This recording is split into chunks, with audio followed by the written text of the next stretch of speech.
सहायक वीसी नियुक्त किया गया। वहीं सरकार ने साफ कर दिया है कि इस्तीफा देने के बाद भी डॉक्टर भंडारी पर जांच जारी रहेगी। ये रिपोर्ट देखिए।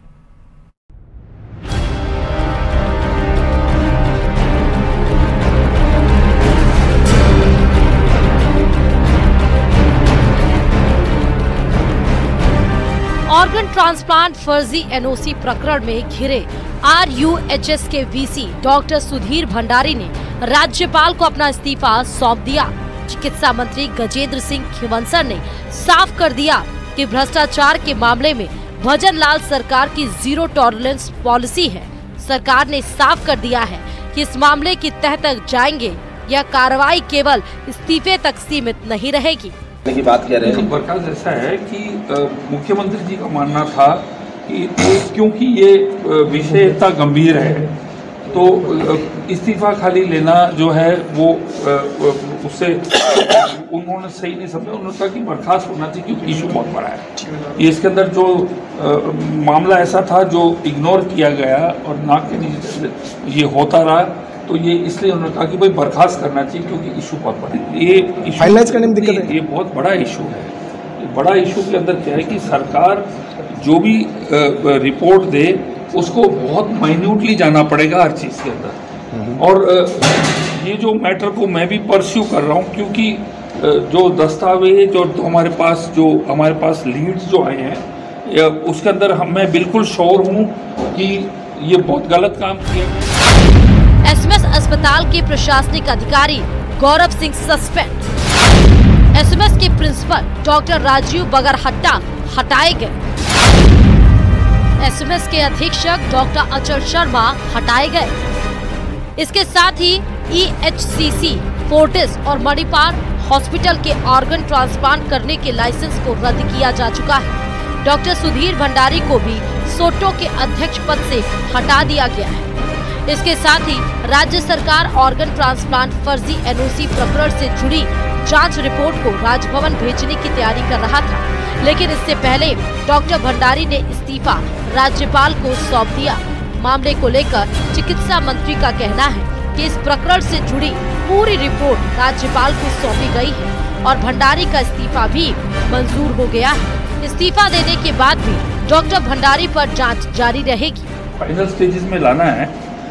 सबसे इम्पोर्टेंट चीज़ है कि जो कमिश्नर की जो रिपोर्ट है देखो हम बिल्कुल डिटेल में जा रहे हैं क्योंकि ये बहुत ही गंभीर मामला है और ये इसकी जड़ें जो हैं 2020 से हैं और क्योंकि इतना बड़ा गंभीर मामला है इसके अंदर बहुत बड़ा पैसे का लेन देन हुआ है, तो जो हमारे कमिश्नर हैं वो इसको डिटेल्स में इसकी जांच कर रहे हैं ताकि इसकी बिल्कुल सही जांच है और इसकी पूरी जांच की गई और हमें बहुत स्ट्रिक्टली इसको हम एक्शन लेंगे क्योंकि बहुत बड़ा इशू है। आने वाले दिनों में जैसे जैसे मामले की जांच आगे बढ़ेगी वैसे वैसे इस प्रकरण से जुड़े बाकी लोगों पर भी गाज गिरनी तय मानी जा रही है। न्यूज़ 18 राजस्थान के लिए जयपुर से महेश दाधीच की रिपोर्ट। वो कहावत तो आपने सुना ही होगा, जाको राखे साइयां मार सके न कोई। ये कहावत गुरुवार को दौसा के रेलवे स्टेशन पर दिखाई दी। टीवी स्क्रीन पर दिख रही ये तस्वीर दिल दहला देने वाली है। जिसने भी ये तस्वीरें देखी थोड़ी देर के लिए वो सहम उठा। प्लेटफॉर्म पर मौजूद यात्रियों के मुंह से एक ही शब्द निकला, बचाओ। दरअसल जैसलमेर से चलकर रानीखेत की ओर ट्रेन जैसे ही दौसा रेलवे जंक्शन पहुंची, इसी बीच एक लड़का पानी के लिए उतरता दिखाई दिया। थोड़ी ही देर में ट्रेन चल पड़ी और लड़का चलती ट्रेन में चढ़ने लगा। इसी दौरान उसका पैर फिसलता है और वो गिर जाता है और ट्रेन और प्लेटफॉर्म के बीच फंस जाता है। हालांकि स्टेशन पर मौजूद एक कांस्टेबल ने सूझबूझ दिखाते हुए ट्रेन को रुकवाया और युवक को सही सलामत बचा लिया।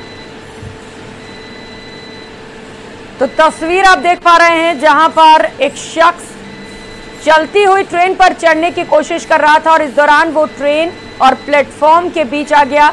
हालांकि वहां पर जो जवान मुस्तैद था उसने उसकी जान बचा ली और ऐसे में कहा जा रहा है कि जाको राखे साइया मार सके ना कोई। तो बड़ा हादसा हो सकता था यहाँ पर। ये तस्वीर आप देख पा रहे हैं, सीसीटीवी में ये पूरी वारदात कैद हुई है जहां पर एक युवक की जान बाल बाल बची। और डूंगरपुर से खबर है, जिले के चिकित्सा और स्वास्थ्य विभाग ने सीमलवाड़ा क्षेत्र में राजस्थान गुजरात के पूनावाड़ा बॉर्डर पर कार्रवाई करते हुए एक फर्जी अस्पताल को सीज किया। अस्पताल में एक प्रसूता और एक अन्य मरीज भर्ती था। इधर 10वीं फेल झोला छाप द्वारा अस्पताल का संचालन किया जा रहा था। कार्रवाई की भनक लगने पर झोला छाप फरार हो गया। पूनावाड़ा में पिछले 3 साल से यह फर्जी अस्पताल खुला हुआ था, जहां पर फर्जी डॉक्टर खुद इलाज और प्रसव करवाता था। फर्जी डॉक्टर जितेंद्र भगोड़ा 3 साल पहले गुजरात के अहमदाबाद में एक अस्पताल में सफाई कर्मचारी था, जहां पर वो प्रसव ड्रिप लगाना सीख गया और खुद का 8 बेड का अस्पताल पूनावाड़ा में खोल दिया। क्या हुआ है?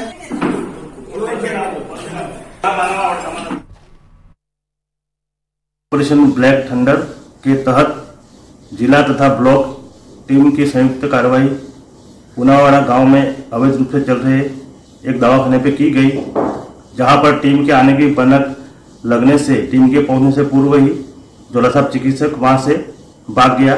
मौके पर बहुत सारी मेडिसिन मिली, जिसमें प्रसूति करवाने वाली दवाइयां तथा अन्य दवाइयां मिली। और करेंगे इस बीच मिल रही बड़ी खबर का। हनुमानगढ़ से बड़ी खबर है, सिलेंडर लीक होने से आग लग गई और 4 लोग इसमें झुलस गए। चाय बनाने के लिए गैस जलाने के दौरान यह हादसा हुआ। 2 बच्चों सहित परिवार के 4 लोग झुलस गए। एक बच्चे की हालत गंभीर बताई जा रही है, जिसे बीकानेर रेफर किया गया है। यूपी का रहने वाला ये परिवार बताया जा रहा है, जो भट्टे पर मजदूरी का काम करता है। गोगामेड़ी क्षेत्र के बरवाली में ईंट भट्टे की यह घटना है, जहां पर चाय बनाने के दौरान गैस सिलेंडर में आग लग गई और इसी दौरान 4 लोग झुलस गए।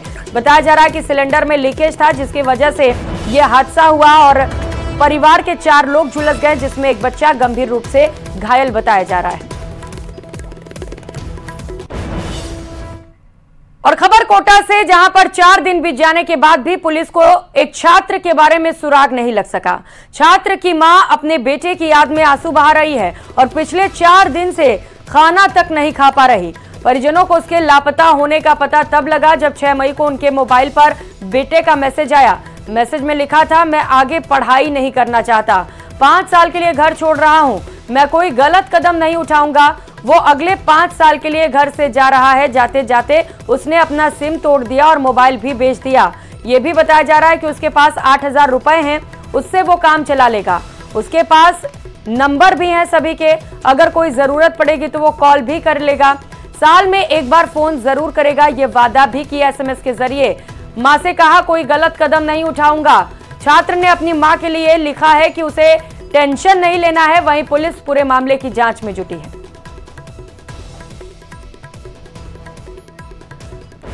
तो 4 दिन बाद भी छात्र का कोई सुराग हाथ नहीं लगा है। बताया जा रहा है कि लापता होने से पहले छात्र ने अपना सिम कार्ड भी तोड़ दिया, जिसकी वजह से उसका लोकेशन ट्रेस नहीं हो पा रहा। जयपुर से बड़ी खबर है, जेडीए प्रवर्तन दस्ते की एक और बड़ी कार्रवाई देखने को मिली। अखेपुरा गांव में जेडीए का बुलडोजर चला है।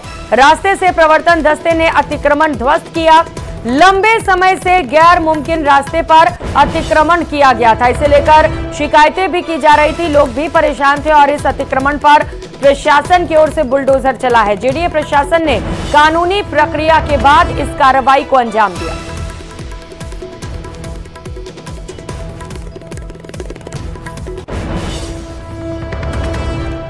और अब खबर बीकानेर के नोखा से है, जहां छात्रा को गर्म सलाखों से दाग दिया गया। आत्मा भगाने के लिए तांत्रिक ने छात्रा पर झाड़ फूंक किया। छात्रा में भूत प्रेत होने का परिवार को भरोसा दिलाया गया और पीड़िता के साथ मारपीट का भी आरोप है। छात्रा को उपचार के लिए नोखा अस्पताल लाया गया है। झाड़ फूंक के नाम पर तांत्रिक ने हजारों रुपए भी वसूल लिए और छात्रा को घायल भी कर दिया। छात्रा के पिता ने तांत्रिक देवी सिंह पर मुकदमा दर्ज कराया है। परिजनों की शिकायत पर तांत्रिक देवी सिंह को गिरफ्तार कर लिया गया है। खबर चित्तौड़गढ़ से है, जहां सावलिया सेठ मंदिर में चतुर्दशी को खोले गए भगवान के भंडारे में 10 करोड़ से अधिक की राशि निकाली गई, जबकि अभी भी काफी गणना बाकी है। मनफिया स्थित श्री सावलिया जी में प्रतिमा अमावस्या के एक दिन पहले दान पात्र खोलकर बड़े स्तर पर मंदिर मंडल के कार्मिकों द्वारा पूरी पारदर्शिता के साथ गणना शुरू की जाती है, जो तकरीबन 4 से 5 दिन तक चलती है। इस बार भी अमावस्या के एक दिन पहले भंडारा खोला गया। तीसरे दिन तक 10 करोड़ 80 लाख 15,000 रुपए निकाले गए। जहां भेंट कक्ष में नकदी निकली तो वहीं सोने चांदी के आभूषण की गणना अभी बाकी है। और खबरों में आगे बढ़ेंगे। तकनीक और स्मार्टफोन के बढ़ते चलन का साइड इफेक्ट तेजी से बढ़ रहा है। साइबर क्राइम के रूप में ये आंकड़े सामने आने लगे हैं। साइबर ठगी के साथ ही सेक्सटॉर्शन जैसे अपराध के जरिए शातिर न सिर्फ लोगों को फंसाकर उन्हें चूना लगा रहे हैं, बल्कि कई बार ऐसे बदमाश लंबे समय तक पुलिस को चकमा देने में भी सफल हो जाते हैं। किसी जमाने में झारखंड का जामताड़ा साइबर क्राइम के मामले में सबसे ज्यादा बदनाम था, लेकिन अब मेवात साइबर क्राइम के नए ठिकानों के रूप में तेजी से उभर रहा है। ये रिपोर्ट देखिए।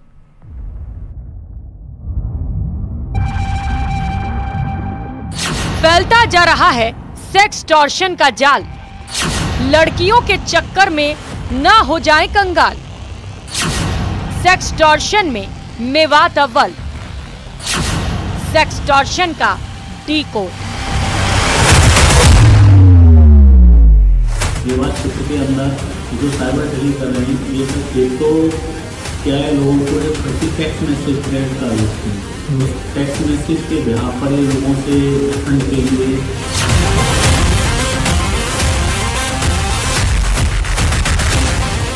1 मार्च से चलाए जा रहे ऑपरेशन एंटीवायरस में भरतपुर पुलिस को अच्छी कामयाबी मिल रही है।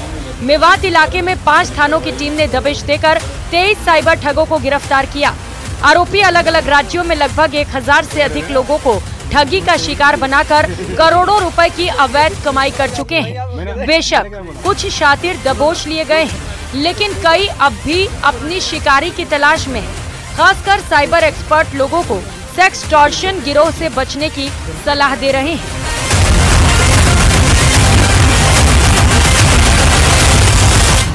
साइबर एक्सपर्ट्स के मुताबिक एक वीडियो कॉल आप कंगाल। जो लोग हाई प्रोफाइल दिखते हैं उनको इस गैंग के लोग टारगेट करते हैं। गैंग की लड़कियां फेसबुक पर फ्रेंड रिक्वेस्ट भेजती हैं। धीरे धीरे संपर्क बढ़ाने लगती हैं। शिकार भी उसी में फंसते चले जाते हैं। उसके बाद मोबाइल नंबर लेकर बातें करने लगती हैं। यहीं से सारा खेल शुरू हो जाता है। मौका देखकर व्हाट्सएप कॉल के जरिए अश्लील बातचीत भी करती हैं। सामने वाला उनके जाल में फंस जाता है। उसका अश्लील वीडियो बनाकर ब्लैकमेल किया जाने लगता है। व्हाट्सएप वाली साइट्स हैं, वहाँ से नंबर लेते हैं, लोगों को हाय हेलो मैसेज भेजते हैं। हाय हेलो मैसेज भेजने के बाद उनसे वीडियो चैट करते हैं। वीडियो चैट करने के बाद उनका वीडियो रिकॉर्ड कर लेते हैं। उनके वीडियो जो नग्न वीडियो, उस नग्न वीडियो को उनको भेजकर उस नग्न वीडियो के आधार पर उनको ब्लैकमेल करते हैं। सेक्सटॉर्शन रैकेट चलाने वाले गिरोह में कई लोग एक साथ मिलकर काम करते हैं। इनमें महिलाएं और लड़कियों के साथ पुरुष और बच्चे भी शामिल होते हैं। तरीका ऐसा कि अच्छे से अच्छा गच्चा खा जाए।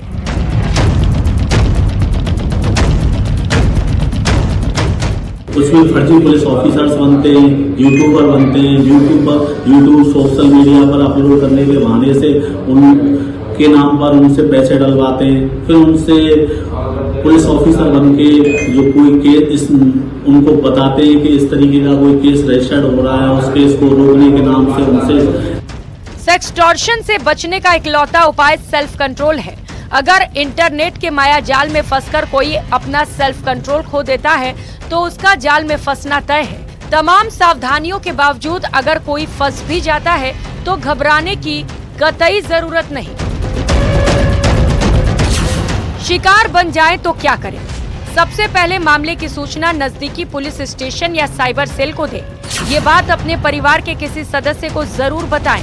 जिस आईडी का इस्तेमाल कर आपको ब्लैकमेल किया गया है उसे तुरंत ब्लॉक करें। तुरंत अपने इंटरनेट एडमिन को सूचित करें। ब्लैकमेलर की आईडी के बारे में जानकारी प्राप्त करें। अगर आप फेसबुक पर सेक्सटॉर्शन का शिकार हो गए हैं तो तुरंत फेसबुक एडमिनिस्ट्रेटर को इसकी जानकारी दें। उस प्लेटफॉर्म को कुछ समय के लिए डीएक्टिवेट कर दें जिस पर आपको शिकार बनाया गया है। ब्लैकमेलर के साथ आपकी जो भी चैट हुई है उसका स्क्रीनशॉट ले लें। ध्यान रखें कि आप जितना डरेंगे उतना ही अधिक आपको डराया जाएगा। ये मत सोचिए कि एक बार पैसे चुकाने से आप बच जाएंगे। हो सकता है डिमांड और बढ़ जाए। आपसे गलती हुई है, इसीलिए उसका सामना करें, आत्मविश्वास के साथ लड़ें। किसी भी रिकॉर्डिंग, बातचीत, मेल को कभी भी डिलीट न करें। दरअसल ये लिंक आगे चलकर पुलिस के काम आएंगे। आपकी जागरूकता और सूझबूझ ही आपको शातिरों के शिकंजे से बचा सकती है। न्यूज़ 18 राजस्थान के लिए भरतपुर से दीपक पुरी की रिपोर्ट।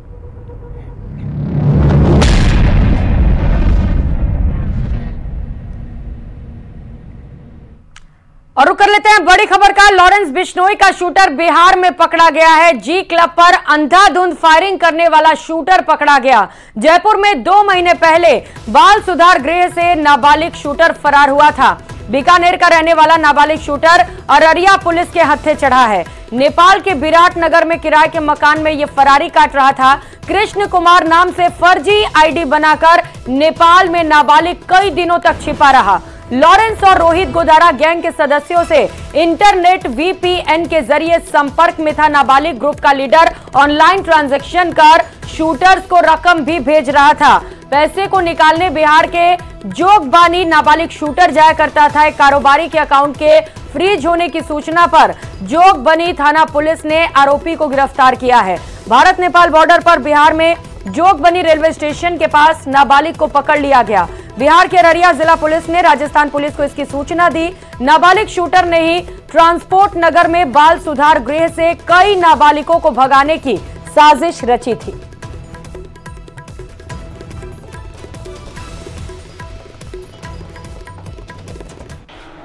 कब से लॉरेंस बिश्नोई गुट में है? साल 1.5 साल। नेपाल में कितने दिन से रह रहा था? महीना से। किस बॉर्डर से गया था? इसी से जोगबनी बॉर्डर। ओके।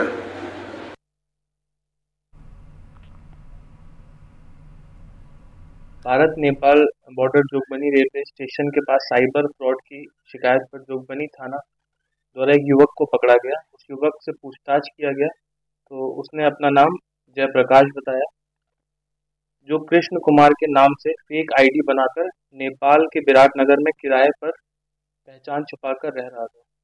पकड़ा गया युवक कुख्यात लॉरेंस बिश्नोई गैंग का शार्प शूटर है, जो 2023 में राजस्थान के जयपुर शहर में जी ग्रुप के होटल में 1 करोड़ की फिरौती के लिए लॉरेंस बिश्नोई गैंग के शूटरों के द्वारा की गई गोलीबारी की घटना में शामिल था और उसके उपरांत उसकी गिरफ्तारी भी हुई थी। गिरफ्तारी के बाद उसे सुधार गृह भेजा गया था, जहां से वो खिड़की तोड़कर फरार था। और इस बुलेटिन में फिलहाल इतना ही। आगे देखिए सुर्खियां।